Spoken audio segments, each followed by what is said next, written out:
¿Por qué tenemos que poner nombre, sexo, edad, o género, más bien porque está mal usado sexo, no, nombre? No, eso no me importa, me importan tus competencias, me importan tus capacidades y sobre todo me importa la aportación que puedes hacer a una organización como la mía para poder alinear y lograr una estrategia clara.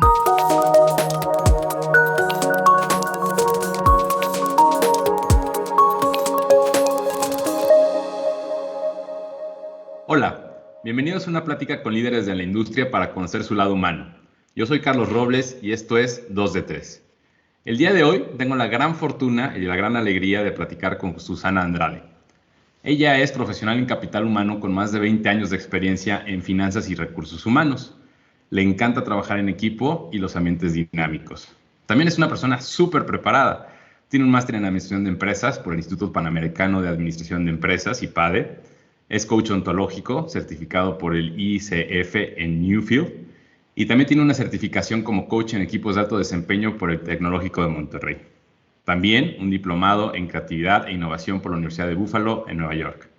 Actualmente ella es la directora de Capital Humano en Costal.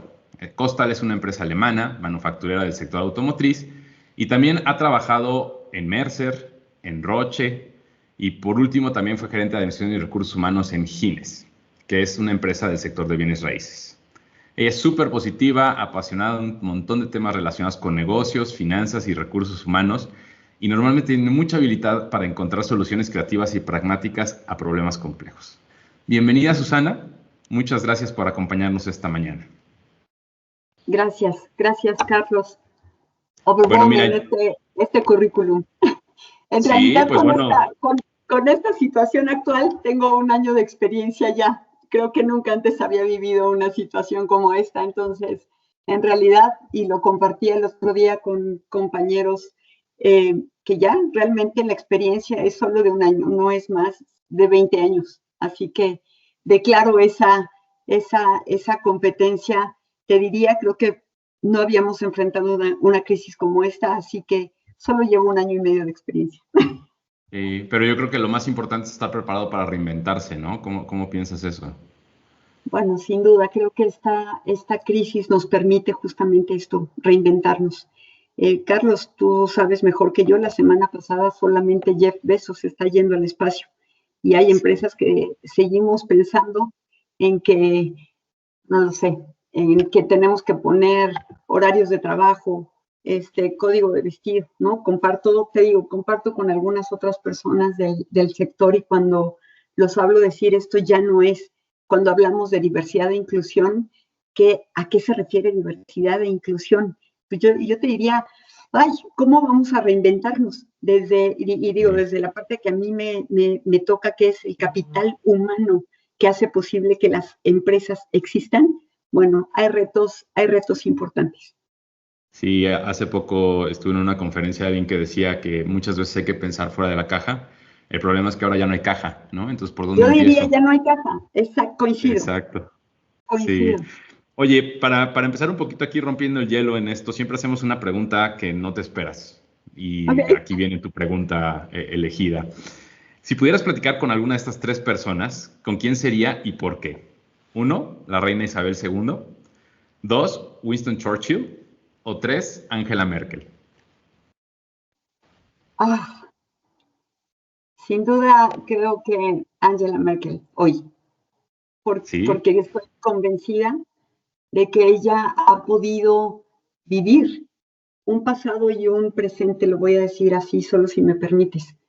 Creo que ella, como muchos de nosotros, tiene 1 año de experiencia en dirigir un país en donde se vive una circunstancia completamente diferente. Y claro que me encantaría sentarme con ella y decir, ¿cómo haces? ¿Qué has tenido que reinventar desde tu persona para poder reinventar a tu país? Un país que sin duda alguna ha sido, sí, un ejemplo hacia muchos de salir adelante, de cómo buscarse y de cómo reinventar, no solamente por esta crisis, sino en las anteriores crisis que ha vivido. Entonces, sin duda alguna, creo que sería Angela Merkel. Claro que tendría que prepararme una muy buena entrevista para hacer preguntas inteligentes. Claro. Y mira, en los pocos minutos que llevamos hoy, hemos mencionado creo que una palabra mucho, que es reinventarse precisamente, ¿no? Y hoy creo que las organizaciones están en una fase donde, como decíamos, nada está escrito y hay que reinventarse. Pero también tenemos un entorno en el que la tecnología, pues obviamente ha crecido a ritmos acelerados. Decía por ahí este autor de las organizaciones exponenciales, y esto no va a parar porque es exponencial, ¿no? Ya no es un crecimiento lineal, es un crecimiento exponencial. La función de recursos humanos, que es algo que pues, tú has desarrollado en tu carrera, pues es una función que también requiere de esta tecnología. En tu experiencia, cómo se está utilizando las nuevas tecnologías para capacitar a los talentos del futuro y qué oportunidades ves en este rubro? Bueno, mira, como oportunidad te diría toda. Hablaba también, escuchaba y hablábamos en un congreso del analfabetismo digital. Y ese será otro tema al que nos enfrentaremos en el futuro, si no hacemos algo desde hoy. Hay mucha gente con la que converso y le digo, recuerda que lo que hagas hoy no es para hoy, es para mañana. Y explico un poco por qué lo digo así. El que hoy te prepares en el tema tecnológico, en el tema de nuevas cosas, sé creativo, estudia lo que quieras. Mira, el otro día, estas ondas del TikTok, ¿no? Como ahora te piden hacer tu CV en un minuto. Díganme su CV en un minuto en TikTok. No tengo idea de cómo se usa el TikTok. Entonces, imagínate, estando además de este lado de HR, de capital humano, ¿no? Entonces, te diría, oportunidad toda. Creo que afortunada o desafortunadamente en este país todavía nos falta mucho. Tenemos que irnos incorporando mucho más a cómo vamos a utilizar las tecnologías, cuáles son las herramientas que tenemos que utilizar, uno, para hacernos mucho más independientes de que alguien nos autorice un papel, de que alguien nos libere, no sé, solo pienso en las vacaciones. Oye, ya debería de haber un sistema donde tú entras, pones tus días, adiós, bye, no, yo me voy, y no deberíamos estar pensando ya en los temas de aprobación física, ¿sabes? Y todavía, desafortunadamente, hay empresas que lo hacen, o el tema de cómo estamos contratando gente, ¿no? Seguimos viendo toneladas de currículums que creo que ya no es así. Y también, por el otro lado, yo les diría, ¿qué estamos haciendo desde el otro lado? No hablo desde las empresas, sino desde los individuos. Tú sigues pensando que tienes que aplicar a una posición que apareció, o tienes que inventar tu propia posición y ponerte al servicio de la organización. Yo siempre les digo a la gente que entrevisto, es que por el amor del cielo, dime 3 empresas en las que quieras trabajar. Dime cuál es su estrategia, dime cómo aportarías y dime por qué te contratarían. Pero estamos pensando en que debemos de aplicar a una determinada posición, y Carlos, no sé si coincides, pero creo que eso ya es del pasado. O sea, no podemos seguir pensando que vamos a aplicar algunas posiciones, porque las posiciones también como organización, me voy ahora del otro lado, ¿son realmente las posiciones que necesitas para el futuro? Yo tengo mis dudas, ¿no? Seguimos contratando gente que cumpla un determinado perfil, y lo hablo yo desde de pronto mi cuadradez, es decir, esta persona con estas características, ¿será que la contrato o no? Cuando tiene un pensamiento completamente diferente al mío, ¿no? Cuando a lo mejor estoy en la entrevista y están en su teléfono, ¿lo contratarías? Sí, creo que sí, ¿no? Lo que pasa es que eso nos cambió, ¿no? Todos los esquemas, ¿eh? Claro. Sí, es que se nos cambió como organizaciones, nos cambió como aplicantes, ¿no? El hecho de hoy en día tener que pensar en que, como dices, ¿no? Quizá el hecho de que antes estaba en el celular y dices, híjole, qué mala educación. Y hoy la verdad es que casi es una competencia, ¿no? Poder estar en el celular y al mismo tiempo poniéndote atención. Sí es un tema, y es un tema que muchas veces no entendemos como organizaciones. Creo que las organizaciones, y no sé si tú coincidas conmigo, a veces vamos un poco atrasados con respecto a lo que, o sea, nos quedamos en la descripción del puesto de hace 15 años y no lo hemos adaptado a lo que hoy se vive, ¿no? El tema, simple y sencillamente, y no sé cómo te ha ido con eso, con el tema del home office, ¿no? O sea, muchas organizaciones no estaban listas, ni tecnológicamente, pero tampoco culturalmente, para tener un home office, ¿no? Porque usabas microadministración, entonces en el momento que no puedes tener al colaborador ahí para ver qué está haciendo las 8, 9, 10 horas que está ahí, ¿cómo vives con eso, no? Entonces, no sé cómo has visto, cómo te ha ido, cómo conoces el entorno de lo que está pasando en medio de este entorno laboral al que hoy nos enfrentamos. Yo te diría, Carlos, por un lado escucho esta posibilidad de empresas que se han movido hacia el tema, que no se han resistido a este cambio. Y me parece muy bien. ¿Cómo lo vamos a hacer y cómo vamos a empezar a liderar desde el tema digital? Creo que va a ser otro tema. Todavía hay un camino que recorrer en ese sentido, pero sí veo empresas que lo están llevando hacia ese punto. Veo otras empresas que se siguen resistiendo a ese cambio y pretenden, ¿no? Pretenden regresar a esa normalidad que era la que teníamos el pasado y se aferran a tener horarios establecidos, donde la gente debe de entrar a una hora determinada. Y yo digo, estamos locos, nos volvimos locos, eso no va a pasar más, ¿no? Porque además, fíjate, el efecto que tendría regresar a esa, te diría, a esa práctica del pasado. La gente hoy estaría dispuesta a regresar o a ir a una oficina donde no hay trabajo de home office. La gente estaría dispuesta a ir a una empresa donde no tiene flexibilidad de horario.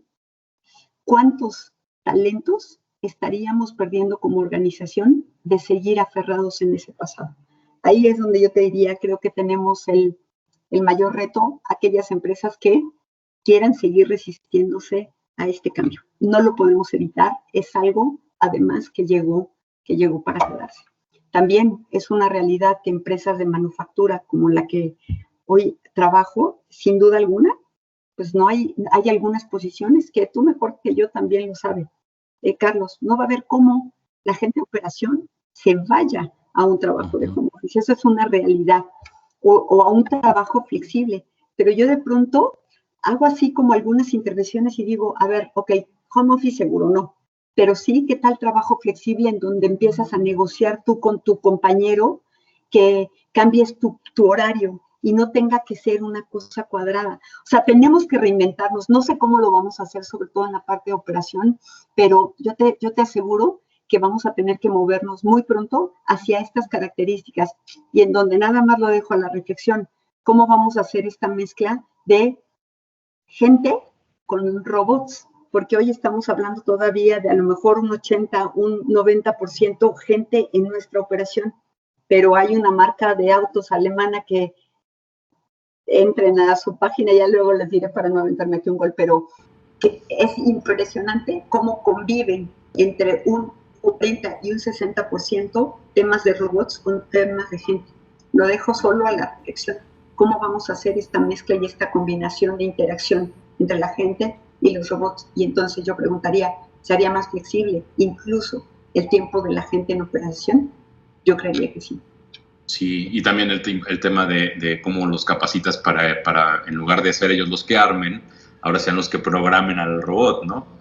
Yo he visto un par de armadoras automotrices importantes que están dando ese paso y que les cuesta mucho trabajo, porque hay dos fenómenos, y a lo mejor también lo ves tú en tu área, en el que tú invitas al colaborador a capacitarlo para ser ahora el programador del robot y dice, no, yo quiero mi trabajo, ¿no? O sea, yo a eso no le entro.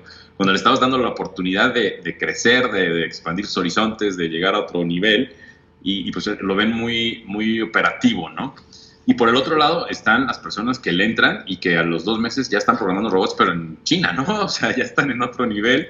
Y muchas veces no somos conscientes dentro de las organizaciones de lo importante que es esa capacitación y esa oportunidad de crecimiento.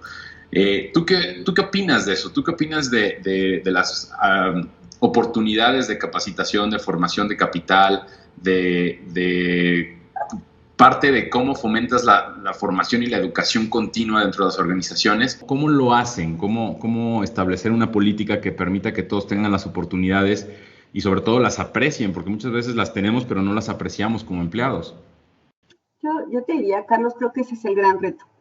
El gran reto no es solamente, a ver, en el pasado solíamos decir que ya una vez que saliste de la universidad te ibas a dedicar hacia adelante y ya no tenías que estudiar más. Luego vino la onda de las maestrías y esto. Ahora viene el tema de estos diplomados, pero y ahora hacer cosas diferentes. Y yo te diría, creo que esto llegó para quedarse. Los entrenamientos no paran de una.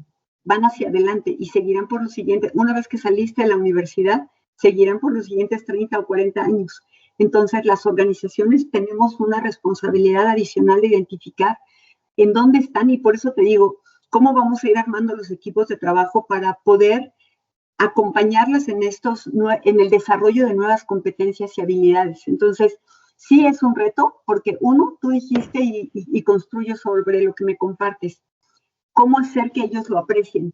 Creo que la gente todavía no estamos listos para apreciar estas acciones que hemos hecho como organización. Y te dije al principio de esta conversación, ya se habla del analfabetismo tecnológico, pero también te diría, a mí particularmente, el cambio de mentalidad de la gente me ha sido muy complejo. ¿Por qué? Porque estamos, y si me permiten solamente, pero seguimos aferrados a un pasado, a una forma de hacer las cosas, y es la forma en la que a mí me ha funcionado. Y entonces viene la pregunta, si a mí me ha funcionado, ¿por qué debería de cambiarlo? Y yo diría, porque hoy es lo que exige, ¿no? Todo cambió. El cambio es la única constante, y solo lo que ha variado, te diría, es la velocidad del cambio. Entonces, el reto es enorme, porque no va a haber mucha gente, o ojalá que haya mucha gente que se quiera subir, pero también qué vas a dejar de hacer con los que no quieren. Y por otro lado, pensemos en los temas de el reskilling y los upskilling. Entonces, ¿en dónde y cómo? Piénsate también en cuánta gente, porque nuestra pirámide poblacional en poco tiempo no se va a ver como se ve hoy. Entonces, claro. Yo de pronto digo, ¿cómo voy a dejar ir a esta persona? Oye, ¿por qué no haces tus programas de mentoring? Claro que ellos te van a ayudar, y cuando tienes un tema, no sé si coincides, Carlos, pero la cultura organizacional es un punto clave para que la gente pueda seguir creciendo y pueda seguir desarrollándose. No es lo mismo alguien que no tiene incorporada la cultura organizacional y lo pones a entrenarse, que alguien que está nuevecito en esa cultura y lo pones a entrenarse. Su desempeño va a ser otro. Entonces, ¿cómo aprovechar esta gente que ya tiene el tiempo, ya tiene incorporada esta cultura organizacional para acompañar a los otros que están llegando? Entonces, creo que cada vez más va a ser este acompañamiento, tener un body, poder aprovechar las experiencias y las capacidades de los otros que ya tienen más tiempo en la organización, y empezar a pensar, yo te diría, bueno, vamos un poco tarde, pero a seguir pensando en los temas de reskilling y upskilling para muchos de los puestos que ya tenemos hoy puestos en nuestras organizaciones. Así que reto, sin duda, hay que ir hacia una forma de entrenamiento constante. ¿En qué? En cosas y en nuevas competencias y habilidades que nos está exigiendo. Yo le digo mucho a la gente de mi oficina que nos exige el sector, no nos lo exige el corporativo. Sí, en ese sentido, por ejemplo, y mencionaste el mentoring, tú eres coach, igual que yo. ¿Tú sientes, porque a mí me pasó en algún momento cuando me certifiqué como coach, de repente llevé el tema a mi organización y dije, bueno, pues ahora vamos a trabajar con coaching y vamos a tener mentores y demás, y me veían así como bicho raro, ¿no? Y de repente ¿saben qué? Los directores aquí ahora están obligados a tener por lo menos 2 coaches y 2 mentees, ¿no?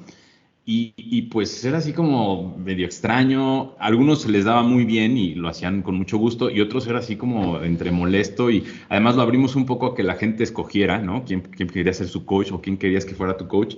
Y había unos que, ya sabes, los populares pues tenían 27 solicitudes, ¿no? Y los así más, por ejemplo, mi director financiero, que era un poco ogresco, pues él era así de yo estoy libre, y nadie lo pelaba, ¿no? Y yo creo que era muy buen coach además, pero ¿las organizaciones están listas para eso? ¿Están listas para desarrollar esos soft skills de esa manera, o soy yo? O sea, soy yo el que está mal.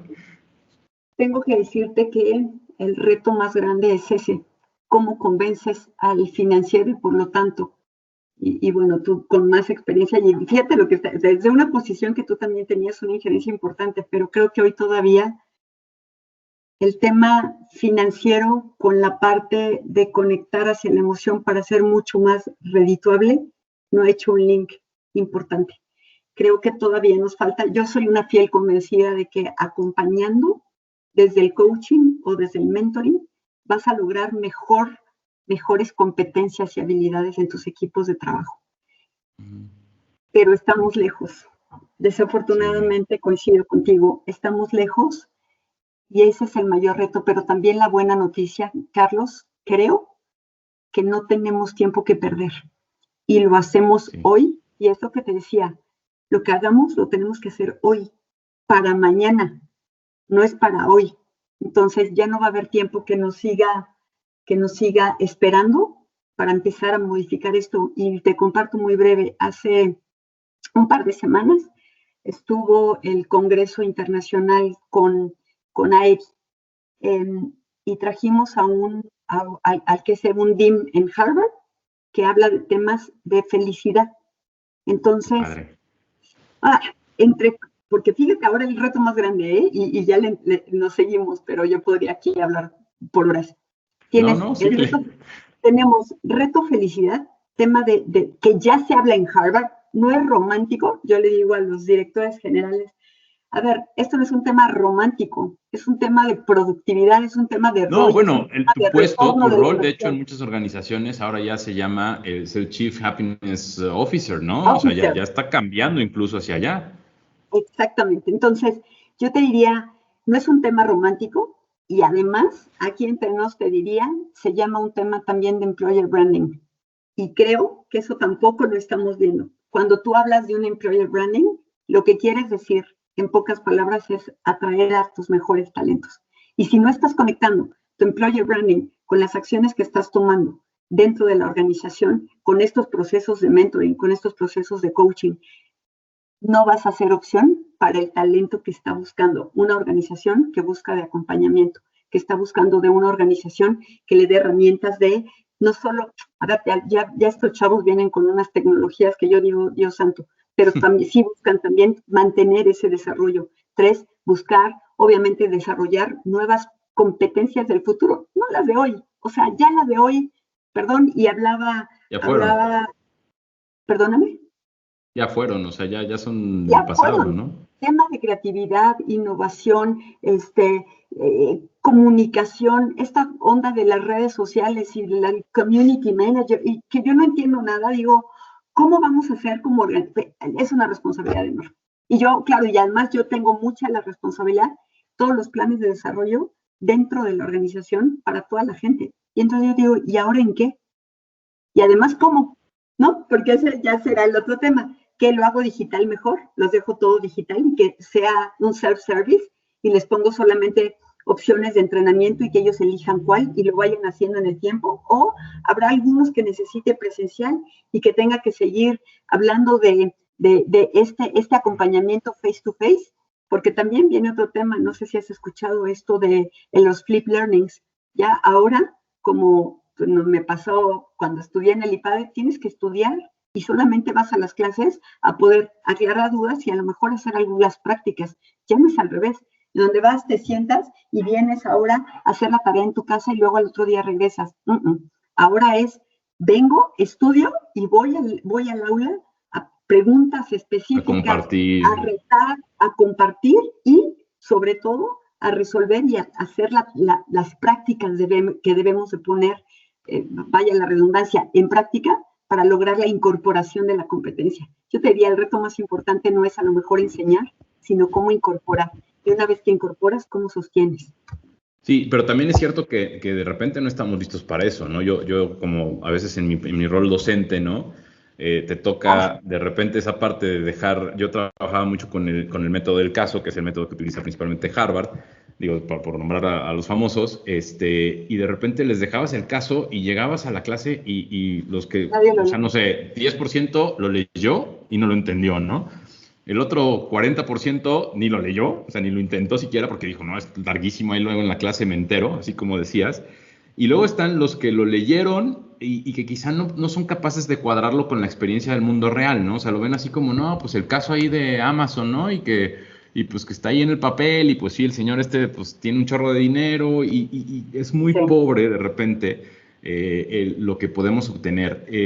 Yo creo que entonces lo que estamos enfrentando, y no sé si tú coincidas, me gustaría escuchar tu opinión al respecto, es no nada más es en el mundo laboral, la capacitación y la educación en el mundo laboral. Creo que este es un problema que viene de fondo desde cómo le enseñamos a nuestros niños pues a aprender y a enseñar y a trabajar, ¿no?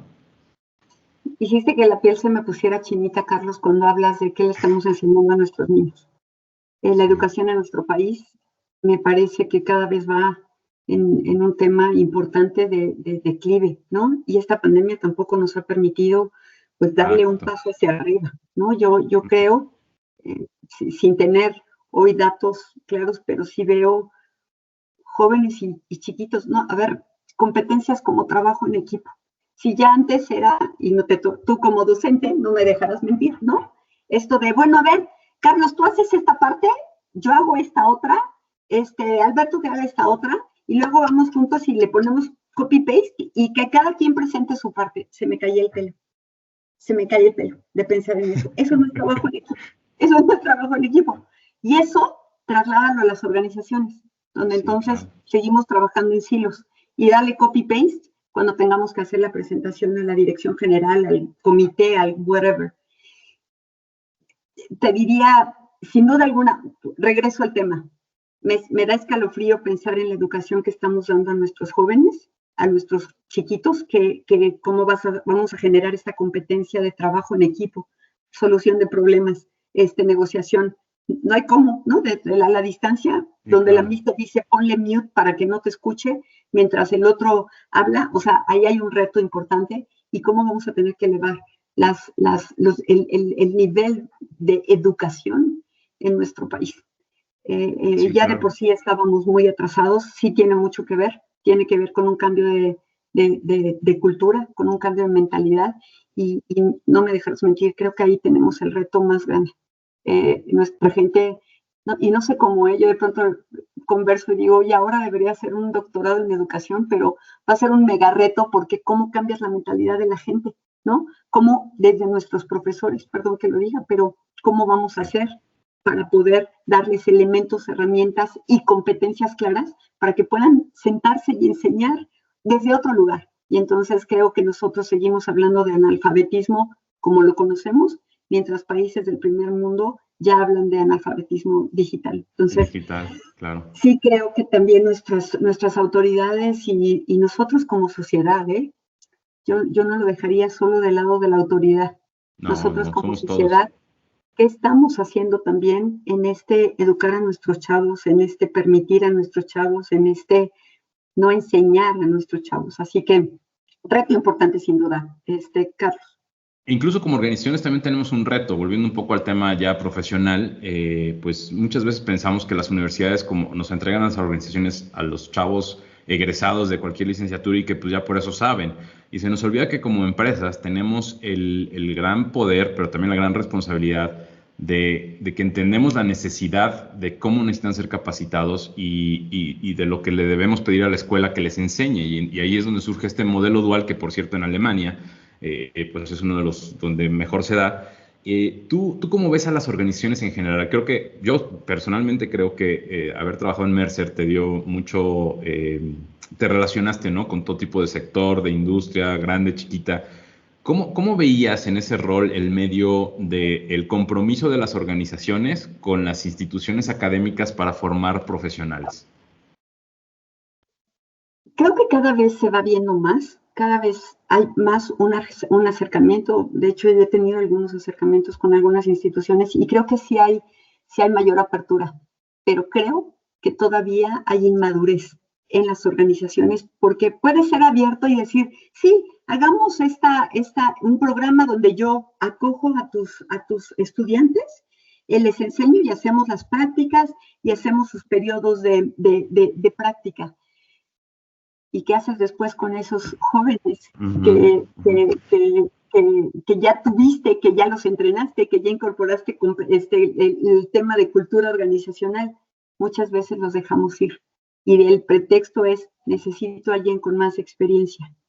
Y yo digo, perdón, ¿qué estamos haciendo desde ser organizaciones para generar más experiencia en estos jóvenes que sí necesitan estas prácticas, pero a su vez la organización necesita de ellos para seguir creciendo? Entonces, sí veo inmadurez, vamos por camino, hay organizaciones que están muy dispuestas y hay unas también en tu sector. Yo particularmente conozco una que lo hace bastante bien con estos trainees y los va llevando en el tiempo. Y otra vez, va poco a poco, aunque todavía sí debo de decir también que no podemos comparar un sistema dual en México como lo tienen otros países, porque, sí, yo te aquí son comento, Alemania como chispazos de éxito nada más, ¿no? particularmente Alemania, un proyecto dual te lleva 3 años. Sí. 3 años. Entonces, tú dime si alguien con 3 años de experiencia no lo quieres tener en tu organización y entonces no vas a poder decir, no tiene experiencia. No, sí la tiene, sí tiene.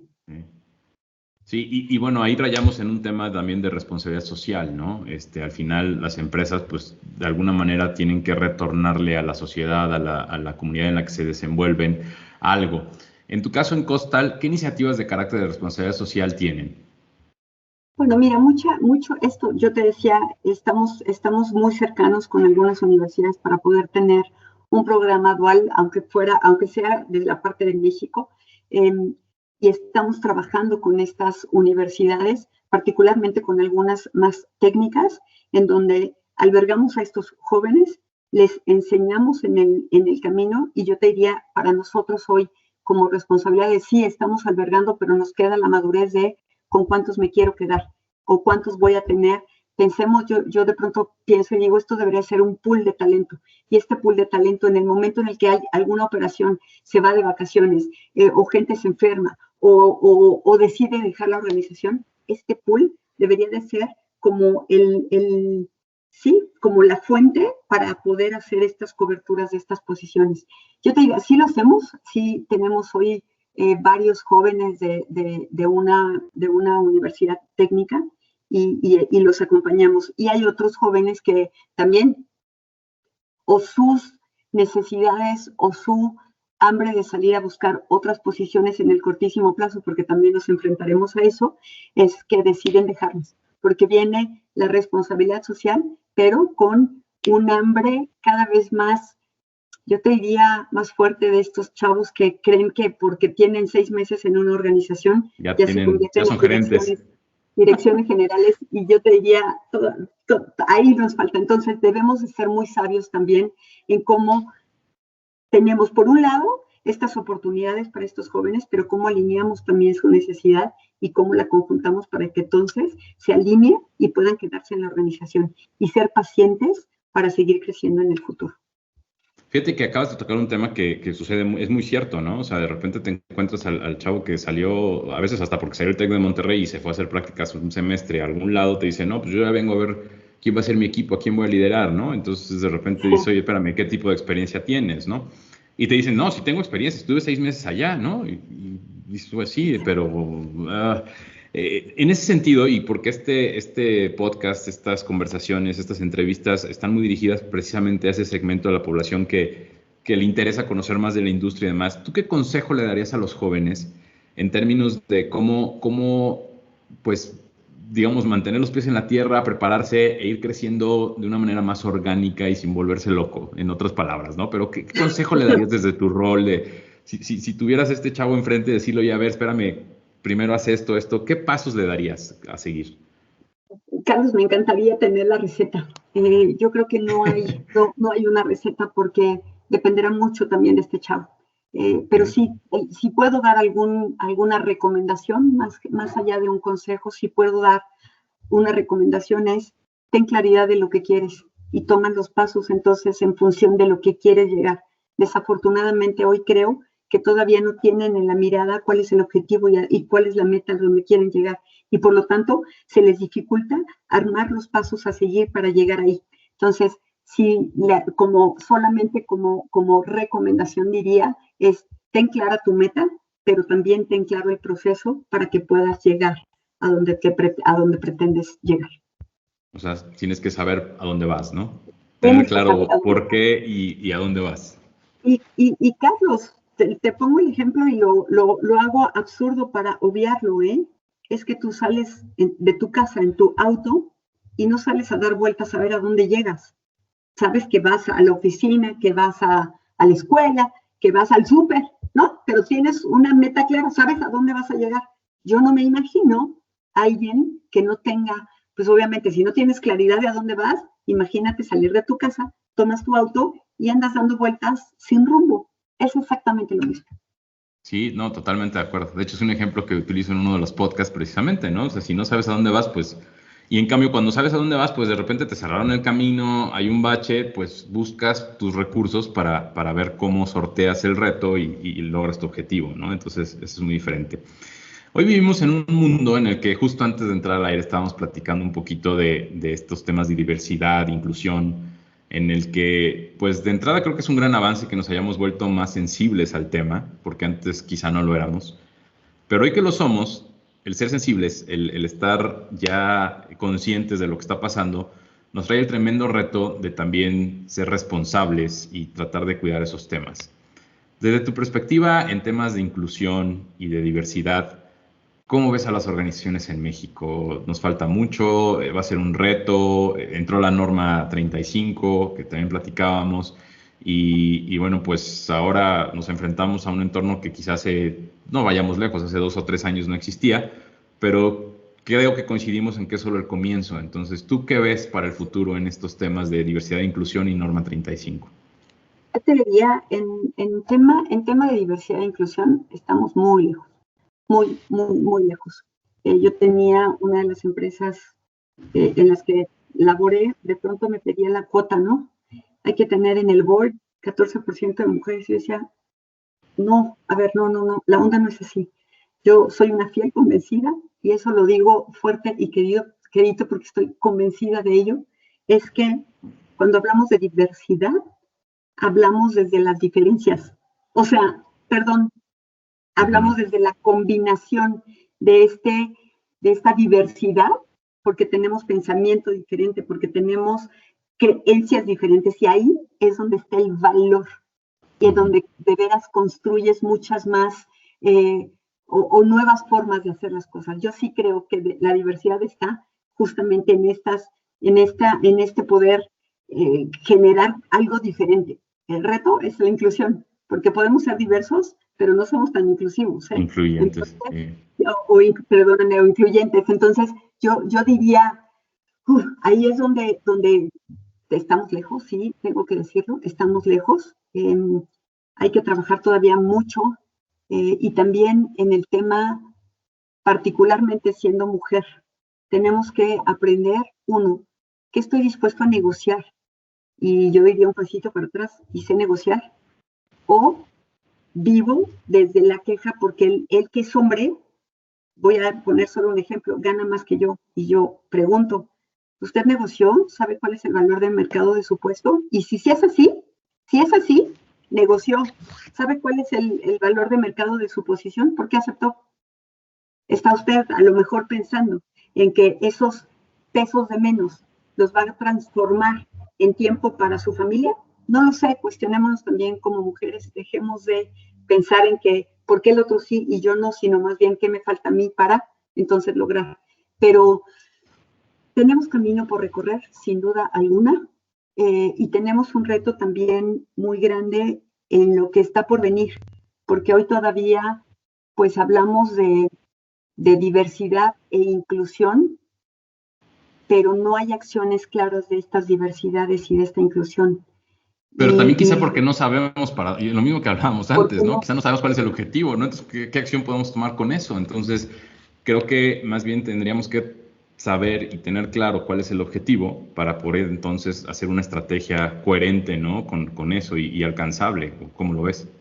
Y te diría, es que hay muchos objetivos alrededor de eso. Sí.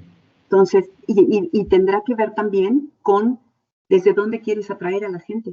¿Qué tipo de talento quieres en tu organización? Es más, no es el que quieras, es el que necesites, para el futuro. Sí. Y ahí no va a haber, mira, tú lo sabrás, en la Sinfónica de Inglaterra contratan a telón abajo.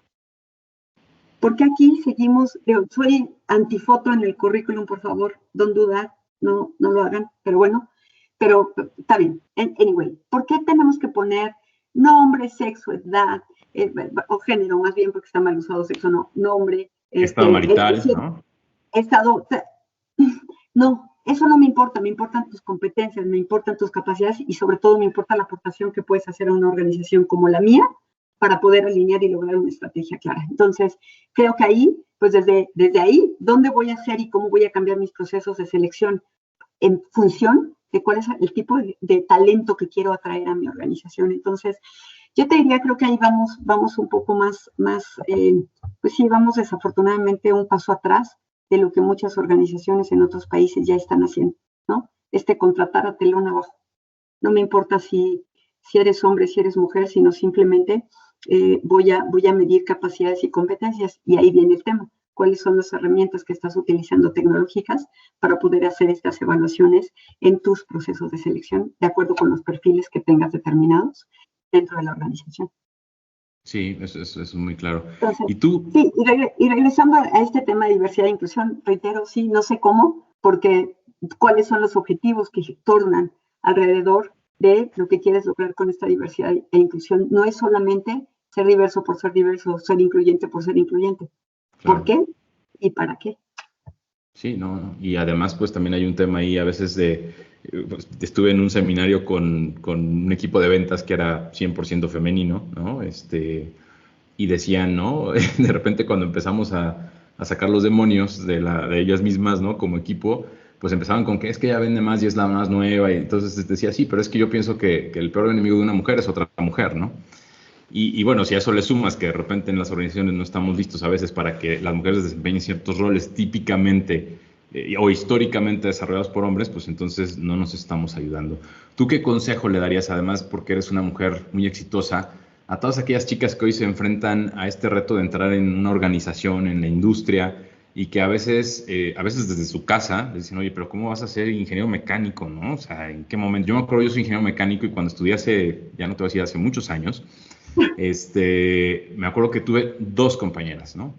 Mujeres. Y preguntabas, y las 2 peleadas con la familia porque habían de estudiar ingeniería mecánica y era una carrera para hombres. ¿Cómo era posible, no? Entonces, hoy en día creo que qué bueno que ha evolucionado esto. Tenemos muchas más mujeres ingenieros y que además muy exitosas. Pero ¿qué consejo le darías a estas mujeres para seguir persiguiendo ese sueño de querer ser, de desarrollarse en lo que les interesa y les gusta? ¿Tú qué les dirías? Otra vez, creo que solo de recomendaciones deja de mirar al otro y mírate a ti. Yo Claro. no creo que la respuesta esté afuera. Es qué me falta, cómo me preparo, qué quiero. Dicen que hay un dedito apuntando allá afuera, pero hay 3 apuntando a nosotros. Solo mi recomendación es mírate y deja de mirar a los demás. Me encantó. Muchísimas gracias. Susana, ha sido una delicia platicar contigo. Tus puntos de vista son siempre interesantes y además pues los proyectas desde la experiencia y desde una gran habilidad para desarrollar el trabajo que desarrollas. Te agradezco mucho que nos hayas acompañado en este capítulo 2 de 3. Espero que nos sigan muchas más personas en esta red porque definitivamente hay un aprendizaje valioso en todos los profesionales que nos acompañan y que antes que nada son grandes líderes como tú. Te lo agradezco mucho y que tengas un gran día. Muchas gracias, Carlos. Gracias, un placer.